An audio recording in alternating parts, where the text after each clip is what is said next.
Halo semuanya, Assalamualaikum warahmatullahi wabarakatuh. Selamat malam. Kali ini saya akan menceritakan sebuah cerita horor mistis yang berjudul Tetangga Main Dukun, Dagangan Pun Diguna-guna Hingga Tidak Laku. Dan langsung saja seperti apa kisahnya. Nurjanah mengipas-ngipas wajahnya menggunakan sampul buku bekas. Udara siang itu agak panas lantaran matahari sudah tepat di ubun-ubun. Ia melihat kedagangan sayurnya yang mulai melayu. Ada rasa berat yang memenuhi dadanya. Bagaimana tidak? Sejak subuh hingga matahari sudah tinggi, belum ada satupun orang yang datang membelinya. Ia bingung, tapi tak berdaya dengan kenyataan itu. Mata perempuan yang berusia 40 tahun itu beralih ke Kasim, suaminya, yang sedari tadi bermalas-malasan di balai-balai bambu sembari melihat gambar-gambar ikan cupang di ponselnya. Kasim tahu istrinya itu sedang melototinya dengan tajam, tapi ia acuh. "Piye iki, Pak?" Nurjanah membuka mulutnya. "Apanya?" jawab Kasim tanpa mengalihkan pandangannya dari gambar-gambar cupang itu yang ada di ponselnya. "Bapak ini gimana toh? Gak sadar kalau udah 3 hari dagangan kita sepi pembeli. Ini sayuran udah pada layu semua, gak ada satupun yang datang." Nurjanah mengelus dada dan menahan rasa marah bercampur sedih. Sesungguhnya ia bingung bukan kepalang. Entah kemana para ibu-ibu yang biasanya membeli dagangannya. 2 hari yang lalu ia sudah mengitari lingkungannya untuk mengetahui kalau ada orang lain yang sudah membuka lapak sayur, tapi hasilnya nihil. Padahal biasanya dagangannya laku keras. Maklum, di komplek perumahan ini Nurjanah lah satu-satunya yang berdagang sayuran. Dagangannya itu digelar di lapak sederhana yang dibangun di depan rumahnya. Ibu-ibu komplek kerasan membeli di lapaknya karena dagangannya selalu segar. Harganya pun tak berpaut jauh jika dibandingkan dengan membeli langsung ke pasar. "Pak, sampean gak merasa aneh ya? Ini sudah 3 hari loh, Pak. Dagangan kita gak ada yang laku. Padahal saya sudah woro-woro promosi di grup WA ibu-ibu komplek, tapi mereka diam saja," ucap Nurjanah lagi. Kasim lagi-lagi tak menjawab, sebab ia tidak tahu harus berkata apa. Sesungguhnya ia merasakan hal yang sama seperti istrinya. Ada tanda-tanda besar yang memenuhi kepalanya. Selama beberapa tahun berdagang, baru kali ini ia merasakan kejanggalan yang bikin dirinya bingung. Pria itu lalu teringat kejadian sehari sebelumnya. Ia melihat tetangganya yang melewati begitu saja lapak sayuran mereka. Padahal sang tetangga itu adalah salah seorang langganan yang tiap hari selalu membeli dari dagangan mereka. Yang bikin Kasim dongkol, tetangganya itu kembali lewat di depan rumahnya dengan menenteng kantong plastik berisi sayuran. Ia membeli dari tempat lain. "Jangan diam aja dong, Pak," ketus Nurjanah lantaran kesal melihat suaminya membisu saja dari tadi. "Bapak ini lagi mikir, Bu," sergah Kasim. Coba ibu ingat-ingat lagi. Pernah nggak bermasalah dengan ibu-ibu di komplek ini? Pernah salah ngomong mungkin? Kasim bersuara lagi setelah keduanya berada dalam kebisuan yang canggung. "Mana pernah, Pak. Ibu sadar kita menggantungkan hidup pada lapak ini. Jadi harus juga menjaga hubungan baik dengan semua orang," jawab Nurjanah dengan suara gemetar. Air matanya hampir menetes, namun segera ia usap menggunakan ujung bajunya. Perempuan itu lalu mengingatkan suaminya bagaimana ia berupaya sekeras mungkin menjaga nama baiknya. Ia mengatakan banyak ibu-ibu yang berutang di lapakannya itu, namun tidak sekalipun ia mencoba menagih. Bagi Nurjanah, utang-utang adalah sebagai bentuk bantuan yang bisa ia lakukan. Karena itu ia selalu ikhlas dan tidak pernah meminta kembali. Jika ada yang membayar, ia menerima dengan sukacita. Namun jika tidak pun tidak apa-apa. Meski banyak yang berhutang, Nurjana merasa rezekinya tidak pernah seret. Usaha dagangannya berjalan lancar dan mampu dimanfaatkan untuk memenuhi kebutuhan keluarganya sehari-hari. Mungkin ada yang coba berbuat jahat pada kita, Pak. Nurjana berucap lagi. Maksud ibu?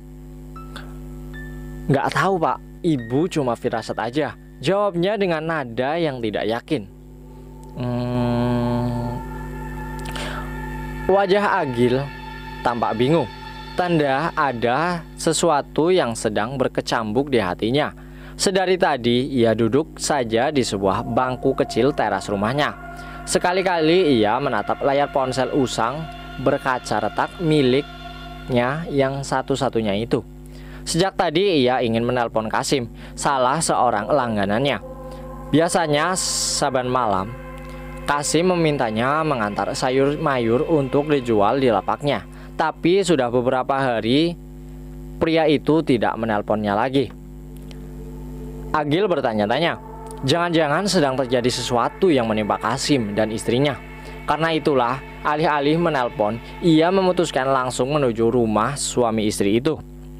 Sebab suara hatinya juga mendorong ia untuk mengunjungi mereka.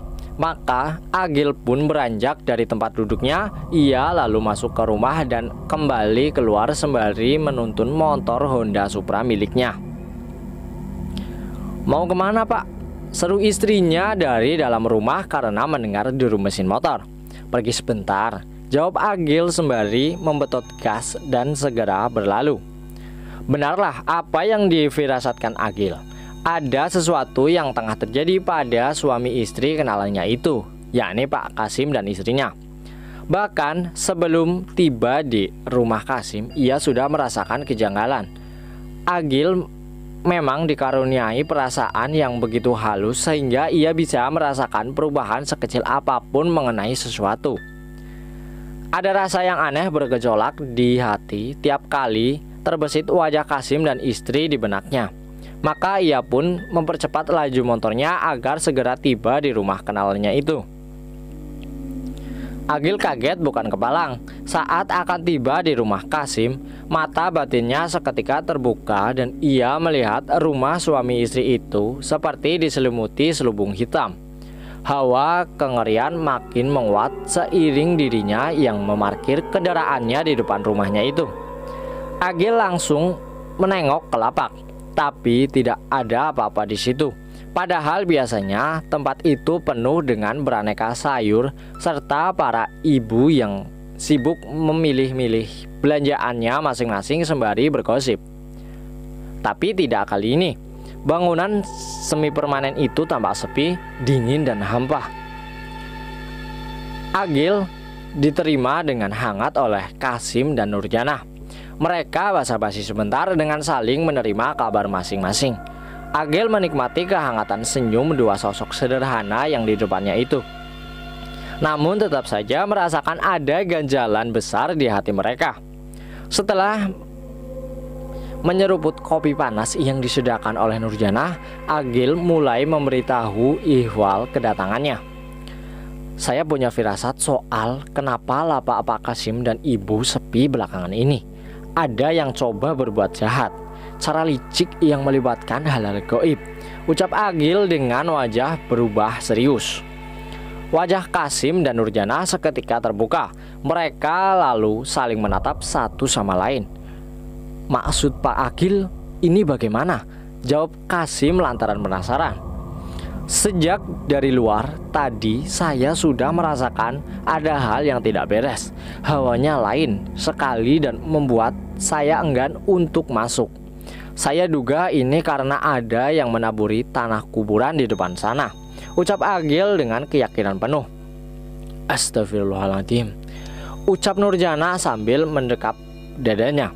Kok tega berbuat seperti itu? Kami ini bukan siapa-siapa, bukan orang berada. Lah kok bisa dibegitukan? Usai berkata seperti itu, Nurjana lalu menangis sesegukan. Kasim mendekap istrinya itu, mencoba untuk membuatnya tenang. Lalu kami harus bagaimana Pak Agil? Ucap Kasim di antara derai tangis istrinya. Hatinya juga terguncang oleh hal yang baru saja didengarnya. Meski bukan orang yang berpendidikan tinggi, Qasim tidak terlalu meyakini hal-hal terkait guna-guna atau hal-hal gaib lainnya. Namun setelah melihat kejanggalan yang terjadi belakangan ini dan juga apa yang dipaparkan oleh kawannya yang datang bertamu itu, Qasim mulai bergidik ketakutan. Nggak ada yang lebih besar daripada kuasa Gusti Allah, Pak, Bu, jawab Agil. Kita harus berserah kepadanya. Agil pun menyarankan agar Qasim dan istrinya untuk melakukan perlawanan terhadap kekuatan jahat itu. Caranya adalah dengan melakukan puasa Senin Kemis dan juga melantunkan ayat-ayat suci Al-Quran pada waktu-waktu yang sudah ditentukan. Itu saja Pak Agil. Tidak ada syarat lainnya? Tanya Pak Qasim dengan nada harap. Nurjanah, istrinya, sudah berhenti dari tangis. Ada secercah asa dari kedua matanya yang sebab itu. Pak Qasim dan istri cukup melakukan itu. Sisanya serahkan pada saya. Nanti di hari ketiga dari sekarang, saya akan antar sayuran lagi ke sini, biar bisa jualan lagi, jawab Agil. Tak lama setelah itu, Agil minta diri.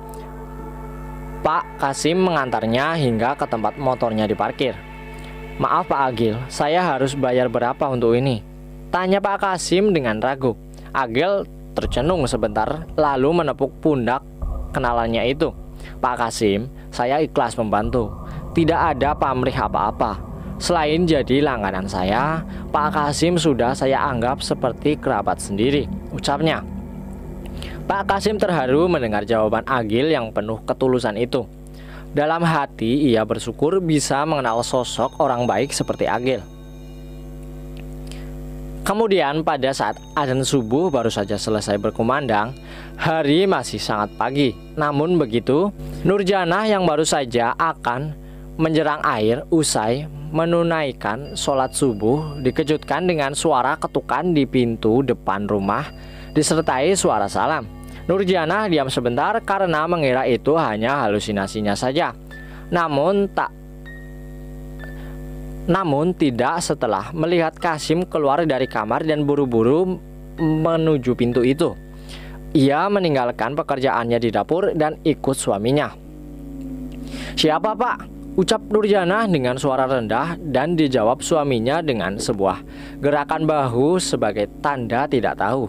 Ketika dibuka, ternyata sang tamu di pagi buta itu adalah Asep dan istrinya. Kedua pasangan itu adalah tetangga Qasim yang tinggal persis di depan kediaman mereka. Wajah Asep, istri, tampak kiku ketika dipersilakan masuk. Saya mau minta maaf Pak Qasim, usap Asep dengan suara lirih. Pak Qasim merasa bingung. Sepengetahuannya, tetangganya ini tidak pernah bermasalah dengan keluarga Pak Qasim dan Nurjanah. Mereka selalu bertegur sapa seperti biasanya bila bertemu. Namun belum sempat ia bertanya, Asep mulai berbicara lagi. Saya benar-benar minta maaf Pak. Sungguh saya hilaf. Saya yang berbuat iseng dengan Pak Qasim dan keluarga. Itu sebabnya lah Pak Qasim tidak laku selama ini, ucapnya lagi. Maksud Pak Asep gimana? Qasim bertanya lantaran bingung sekaligus tak percaya dengan ucapan tetangganya itu. Iya Pak, saya yang menaburkan tanah kuburan di depan rumah Bapak. Makanya dagangan jadi tak laku. Tolong Pak, maafin saya. Tubuh saya sakit semua. Saya nggak nyangka Pak Qasim bisa membalas. Suara Asep kali ini begitu memelas. Kami nggak pernah membalas Pak. Kami hanya menyerahkan diri saja kepada Sang Pencipta yakni Gusti Allah, jawab Nurjanah yang sedari tadi bergulat dengan perasaannya. Iya Pak, Bu, tolong maafkan kami. Janji tidak akan mengulanginya lagi. Tolong Pak Qasim. Badan saya nggak karuan rasanya, seperti digebukin, desak Asep. Suaranya memarau dan bulir-bulir air mata mulai jatuh dari matanya. Ya sudah Pak, asal Bapak tidak mengulanginya lagi, saya maafkan, balas Qasim. Asep pun memberitahu mengapa sampai nekat mengguna-gunai dagangannya Kasim. Ia mengaku merasa iri. Ia tidak suka melihat Kasim dan istrinya dianggap sebagai orang baik oleh tetangga sekitar. Rasa dengki membuat nalarnya menjadi gelap, lalu bersekutu dengan hal-hal gaib. Setelah memberi wejangan, Kasim pun meminta tetangganya itu pulang. Ia bahkan menyempatkan diri untuk mengantarnya sampai di depan pagar rumah tetangganya itu.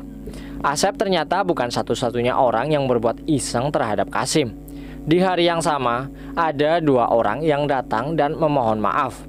Semuanya mengaku merasakan kesakitan luar biasa pada tubuhnya, seperti sedang diremas-remas.